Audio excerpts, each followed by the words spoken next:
It's 5 o'clock in the morning. I'm smoking 965 in my Grand Prix. Isn't that beautiful? The color of that stem, I don't know if you can see it. It's a gray pearlite. It's gorgeous. I'm getting down to the end of the bowl because it's getting time for me to go to work. But I'm trying to record a little bit every day, so you'll see a week in the life of just silly. I only loaded up the one pipe this morning because I'm going to work, and so at work it'll be Snuff City. It's the way it works. I'm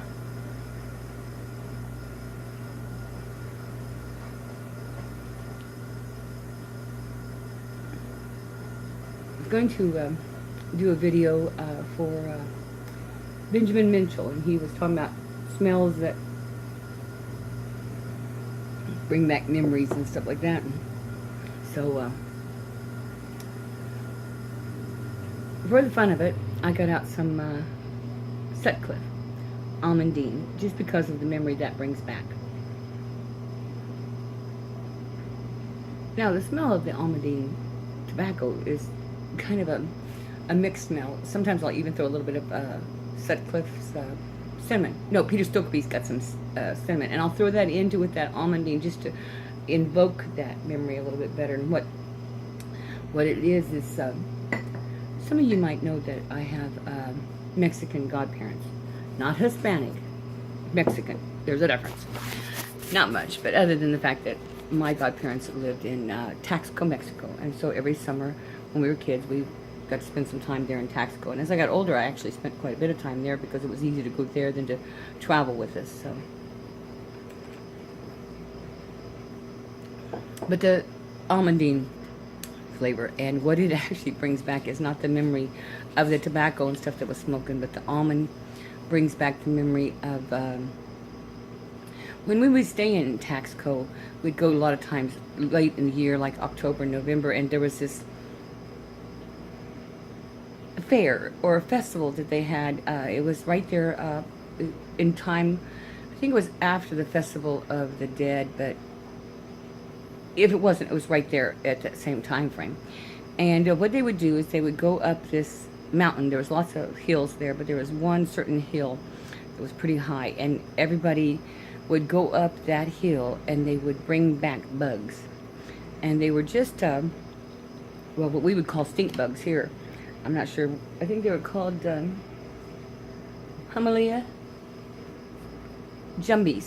Jumies or something like that. But anyway, they would go up in the mountain. They would get big baskets, and I have no idea where they could manage to get so many bugs, but they would bring back baskets full of these bugs, and they would eat them. And as kids, we couldn't eat the bugs themselves. And don't get me wrong, they ate tacos that had the bugs alive in them, and they were. Somebody said that even after they've been beheaded, they're still alive. So it was kind of a weird thing. But anyway, so they would eat the bug sandwich, the bug tacos, and they would also make this salsa out of it. And the salsa had a very almondy cinnamon taste to it.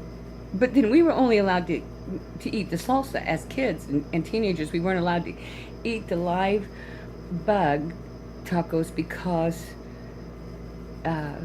people, it was like they were stoned or something, and I guess it had a tranquilizing effect in the bugs.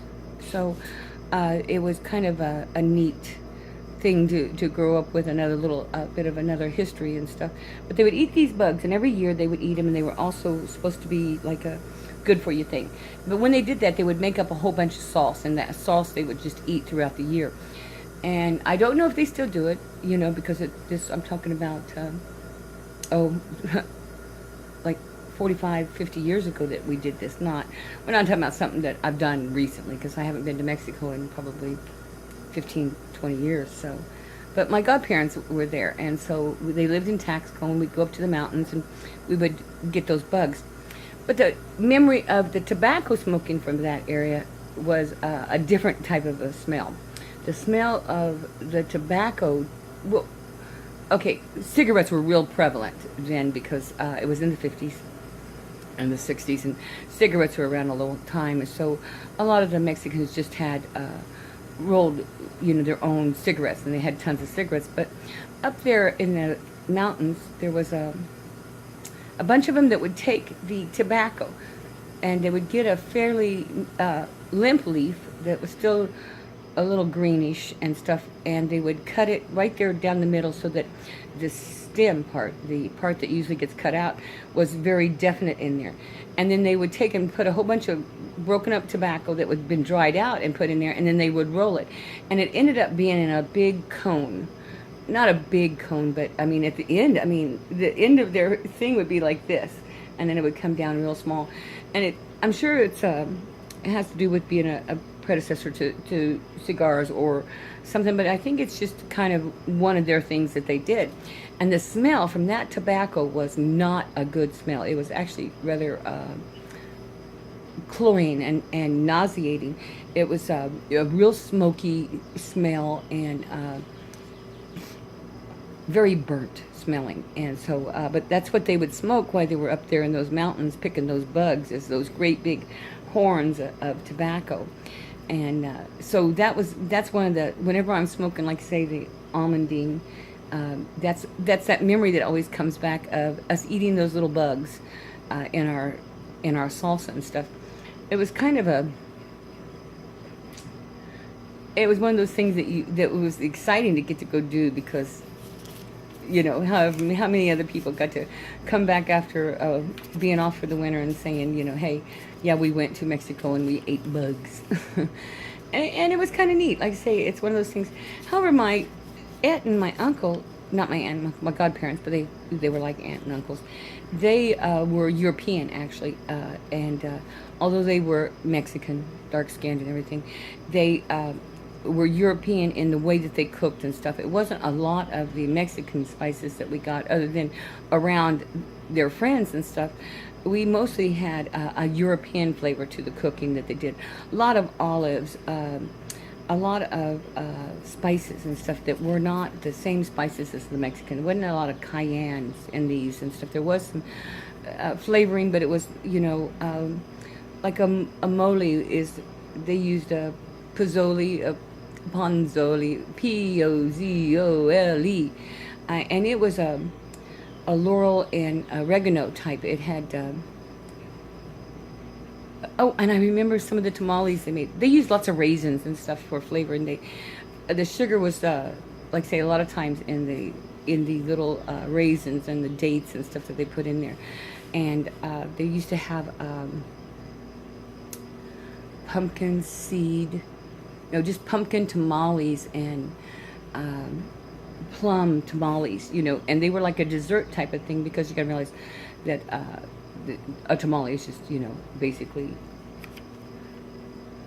corn meal base with something in it. So, they made them as desserts too.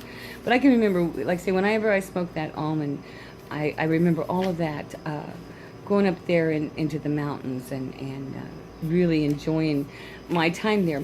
They used to have a drink there called Berta. That's it.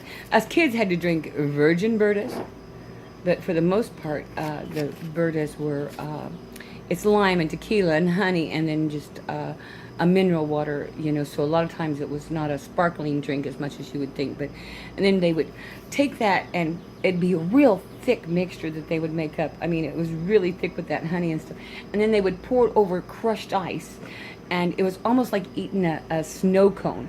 So we got to have that honey and lime mixture poured over ice, as a treat while they were drinking the tequila and adding it in, but we didn't get the tequila.